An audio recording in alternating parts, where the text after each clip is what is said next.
What's up, YouTube? Um, I am about to wrap up for the night.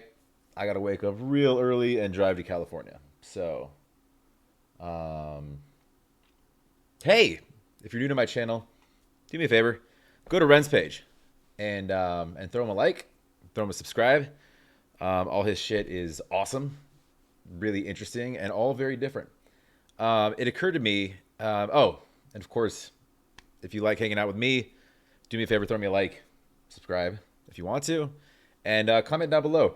Um, I didn't realize I never did Violet's Tale. I've never seen Violet's Tale. I did Jenny and Screech, and then I kind of got sidetracked and moved on. I know that they're related, but I haven't actually heard this song. I feel bad. Um, Ren, if you're watching, I'm sorry. Um, that's on me. Let's jump right in.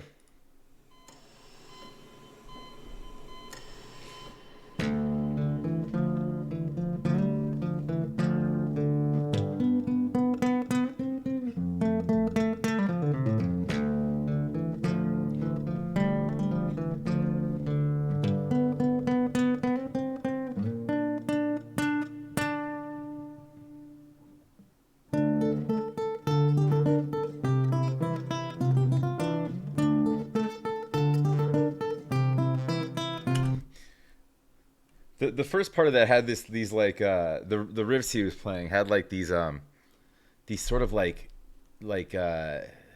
sort of Spanish vibes, like playing in the background of like a really fine restaurant in Spain or something. And then this is like this I envision like dancing across like a green pasture prairie in Ireland, um to like you know like something doing a jig or something. It has, I don't know, it has some weird I don't know where I got that from. But this his hospital gown seems to make an appearance in quite a few videos. I'm sure he owns one. He's spent way too much time in hospitals, I'm sure. He's probably really sick of wearing it, but get the effects of the song. So he's in a hospital. He's playing some guitar. Obviously, I'm assuming that's setting the stage for something in the song.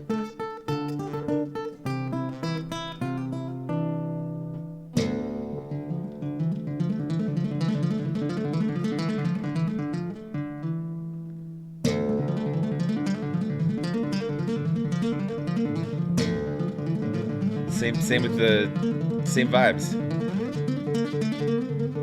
Like there's like a killer on the loose or something. It's creeping in an alley.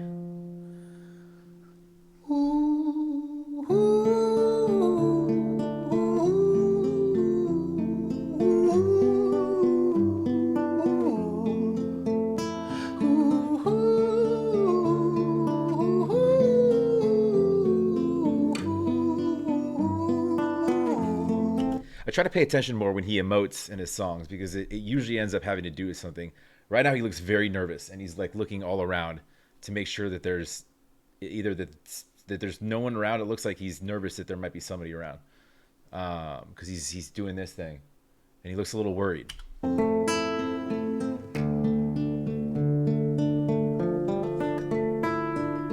London City, far from pretty, 2005. A lady down in Paddington is fighting just to stay alive. Rhythmic beats and bloodstains, she's our lady weep, she's tired and frail. To set the scene, we must rewind the hands of time for Violet's Tale. So he just said a precursor to what's happening later. So now he's gonna go back. So something about blood-drenched sheets. And bloodstains, she's our lady weep, she's tired and frail. Our lady weeps, she's tired and frail. Set the scene, we must rewind the hands of time for Violet's Tale.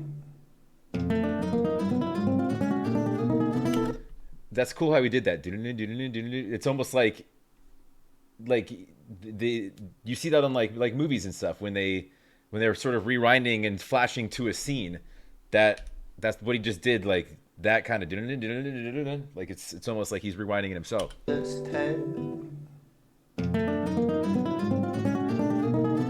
going backwards on his guitar, and they like zoomed in on that. That was kind of cool.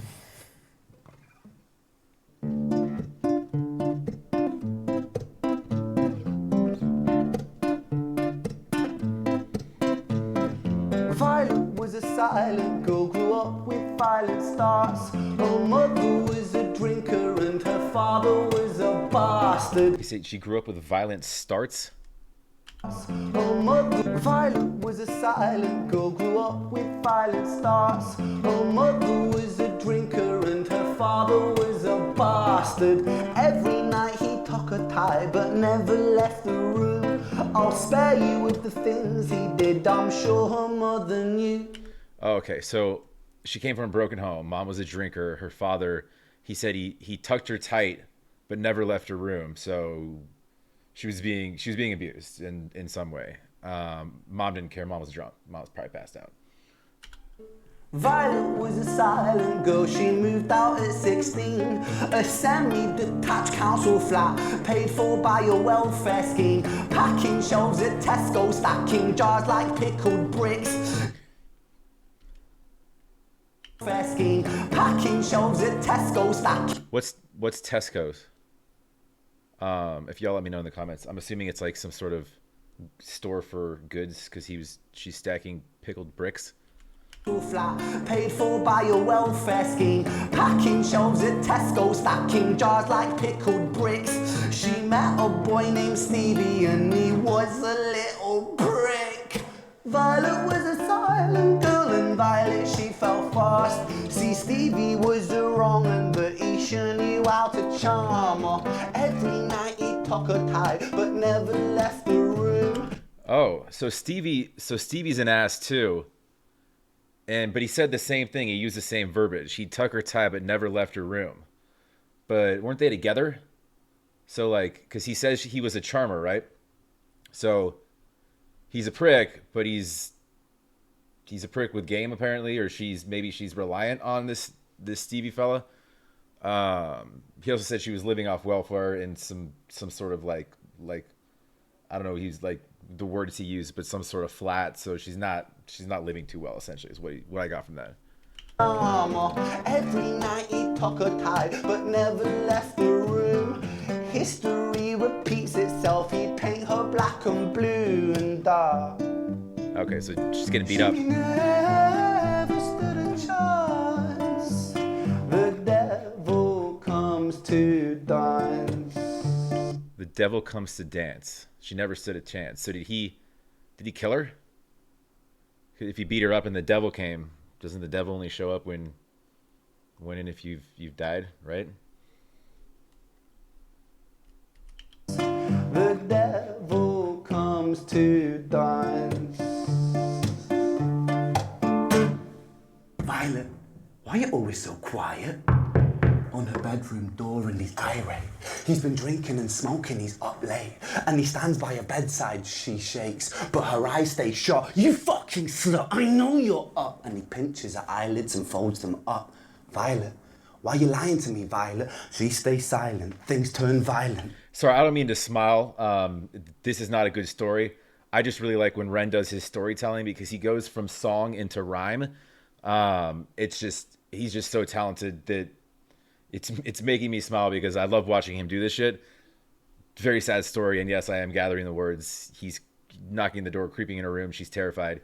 He like lifted her eyelids open or some shit like that. He's being abusive again, apparently. Violet, why are you lying to me, Violet? She stays silent, things turn violent. That's the sound of his fists when they fall like a crashing. I was just about to say, he wasn't making any like chords. He was just sort of strumming like he was beating the guitar. So he came in there to beat her up again, I guess, but she stayed silent, so she already dead. And violent. That's the sound of his fists when they fall like a crashing pilot. Hit like hailstones, one to the collarbone, full force, full blown, blood splat, bone crack, knick knack, paddywhack. One to the jaw and the tooth spat, detached fist connects and disconnects a bone. A quick deflect to misdirect the blow. See his rhyme schemes that he's throwing in here. His fist connects and misdirects a bone. What What do you even say? Full force, full blown, blood's black bone, crack, knick, knack, paddy whack. One to the jaw and the tooth spat, detached fist connects and disconnects a bone. A quick deflect to misdirect the blow. Quick direct and quick connect and misdirect the blow. He's misdirection. I can't even do it, and he just said it twice. Detached fist connects and disconnects a bone. A quick deflect to misdirect the blow. But nonetheless, his punches met her throat. Such a mess he's left the brood. That's like 6-7 syllables. Nonetheless, his punches met her. That's like 8-syllable rhyme right there. Direct the blow, but nonetheless his punches met her throat. Such a mess he's left the bruised and broke. Violet, why you always so silent, Violet? Why you such a little liar, Violet? Do you think I want to do this, Violet? In character, she stays silent. Well, say something, Violet. Silence. Fucking say something, Violet. Silence. Wait. Say something, Violet. Okay, so yeah, is she dead? It's crazy how he takes on the persona of, and I'm assuming he does a lot of his shit like just first go, give me a guitar, let me go, follow me around with the camera. And this is all kind of the same thing, just attach a mic, let Ren do Ren.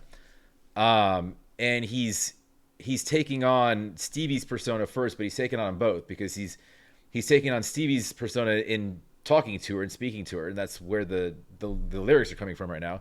But then he's also playing a narrator, went to the camera, silence, right? And he was doing that earlier too when he was like at the door. Wait. Say something, Violet. Not one word. She stays quiet. Narrator, right? See, he talks to the camera there.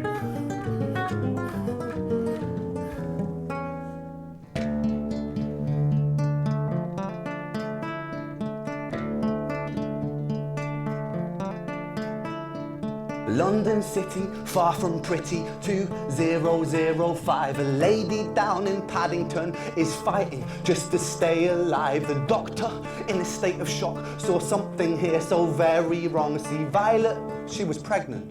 Poor Violet, she was 9 months gone. Turning to the doctor, Violet broke her silence and she cried, if I'm to die right here tonight, please let my baby stay alive. The doctor soon regained composure, called the surgeon to come in. As Violet's world turned to black, the curtains closed, the lights went dim. In London City, far from pretty, 2005. A lady down in Paddington just lost the fight to stay alive. A tragedy or a miracle. Yeah. Okay, so that's obviously where Jenny and Screech come from. So that's interesting. So she said, just save my babies. I don't give a fuck what happens to me. And he just said a tragedy. To most of us, that's a tragedy. Period. But he said, or a miracle, which is interesting because it shines a light on like looking at it through a lens of trying to find some sort of silver lining in, all right, she goes back to her shitty life, continues to get beaten up by everybody around her, or she brought children into the world and they got a chance, right? So I guess that's the miracle in it is, you know, it's I could be reaching, but maybe looking for light in such a dark story, that the children lived, and she was beaten to death, but the children lived. I don't know. I'm not a doctor. I don't know how long children within somebody who's not alive can stay living. I'm assuming it's limited, but there probably is a window. I don't know. I don't think he's dissecting the medical, you know, parts of it and, you know, what needs to happen there. But it's interesting how he put that a tragedy or a miracle. Fight to stay alive, a tragedy or a miracle. It happened on these very streets, two twins aligned side by side. A girl named Jenny and a boy named Screech.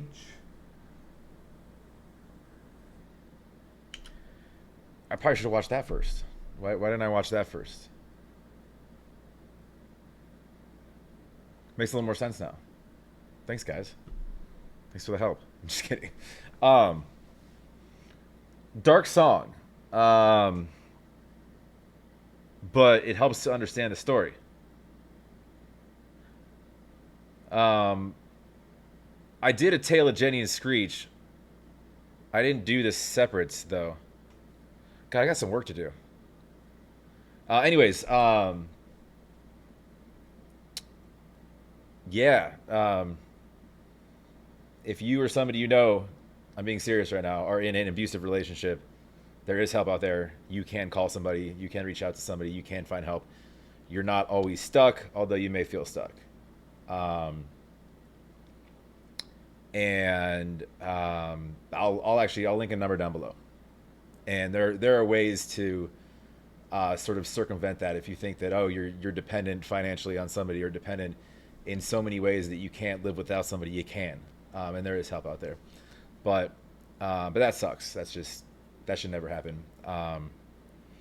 But it does, and it's shitty. Anyways, if you enjoyed coming along with me, throw me a like, comment down below on what I should do next. I'm assuming a bunch of you are going to say do Jenny's tale and then do Screech's tale, like it says on the screen. I think I thought there was just I don't know.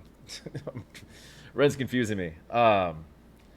Dude, it was cool though. I follow him on Instagram. Obviously, I follow him everywhere I can. But on his feed the other day, he had a song playing by a band that I've seen like 5 times, Alkaline Trio. I didn't know he was a fan, but I think he was playing Private Eye in the background of one of his feeds.